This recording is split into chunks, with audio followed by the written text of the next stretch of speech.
Are you ready for what's coming? Stan and I have always been preppers.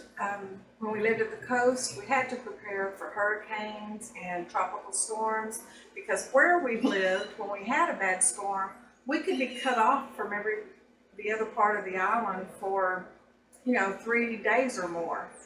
Every time it came a heavy rain, we would lose electricity and power, so we had to have different ways to prepare our food.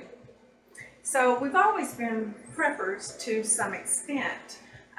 We are prepping more these days. In fact, the past 10 years, we've been some pretty strong preppers. We do can all of our own food and dehydrate and freeze and, other ways of preparing our food and garden heavily. And right now, what we are preparing for is spring.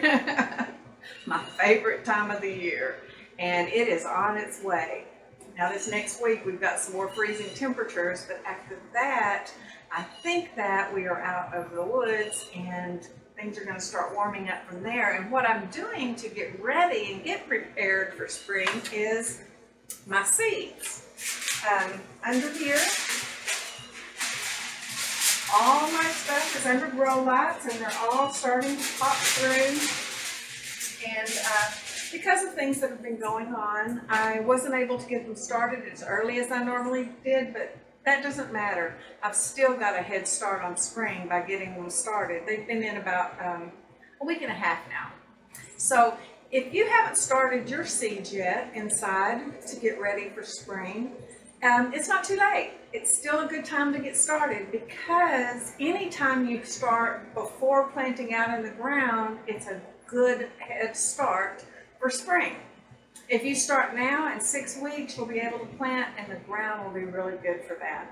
So get your seeds going. Now what I have here, I've surrounded on the bottom of my table, I've got aluminum foil, shiny side up. I've got it at the back, and then I've got it on each side of my light. And I started about 2 inches from the plate of seeds that I have out. And as they grow, I raise it up. I've got it about 3 to 4 inches above them now. The reason I have the foil in, because it holds in that light, it reflects that light, and just kind of adds to it. And as they grow up, these foil will come up and it'll eventually just be with this, meeting this foil that's in the back, and I'll have a good box of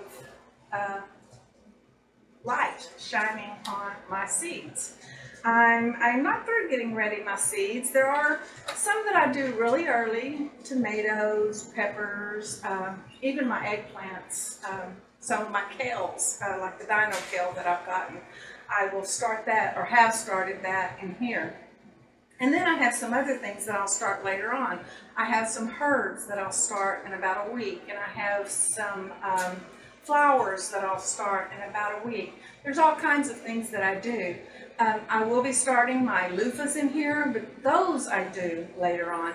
There are some things that when you plant them in the ground has to be a certain temperature. It needs to be warmer than other things. So I do prepare things later, not everything all at one time. Although you can do that, there's nothing wrong with that. That's just the way I choose to do it. Everybody has their own way of doing it, and that's the way you should grow, your own way. You watch videos, you read books, you learn from people, and then you adapt it to your lifestyle and your home, and find out what works for you. Because that's exactly what I've done. I've taken from Matt Powers, I've taken from Dan at Plant Abundance, I've taken at Charles Dowding, I've taken from all these different people, and then adapted it to my own home and my way of growing and things that work here. It has to do too with the place where you live, the temperatures that you have, the moisture that you have. Everybody's home is in a different area, a different location, and everybody's temperature and atmosphere is a little different, and so things that work, for one person may not quite work the same for you, but the principles behind everything are the same. And what do I mean about the principles?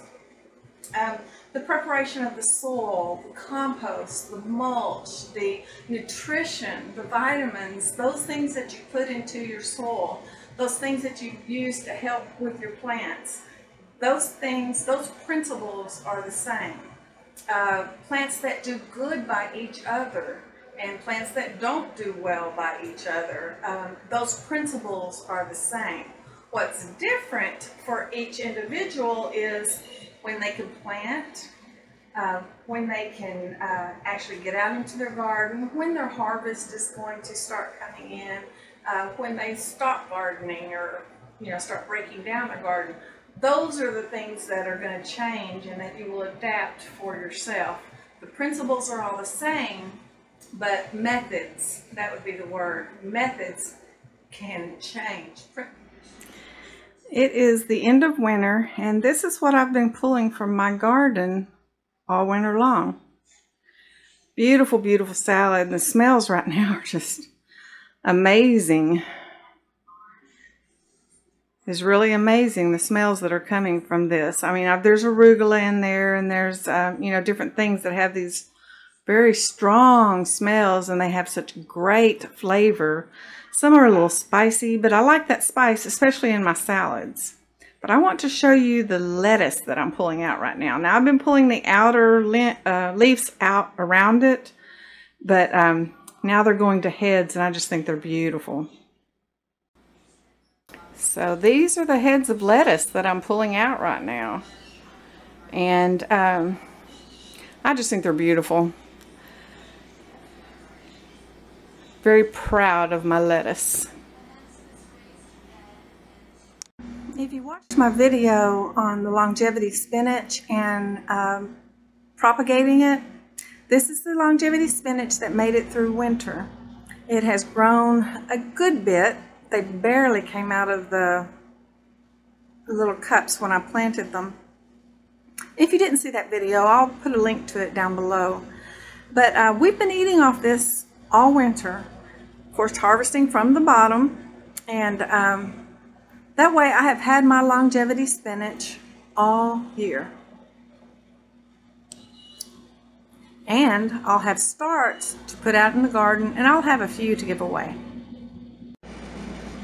I've got my sweet potatoes here in the water. They're starting to root.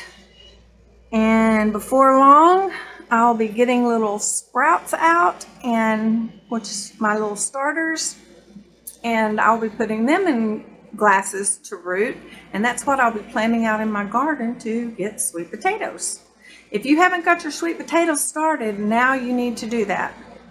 If you don't have sweet potatoes from your garden to start, go to a place that sells organic sweet potatoes and bring those home and get those rooted. Short little video just to say spring is on its way. Get prepared. Thank you for joining us. If you haven't subscribed already, please do. Give us a thumbs up, and we hope to see you again soon. Bye-bye.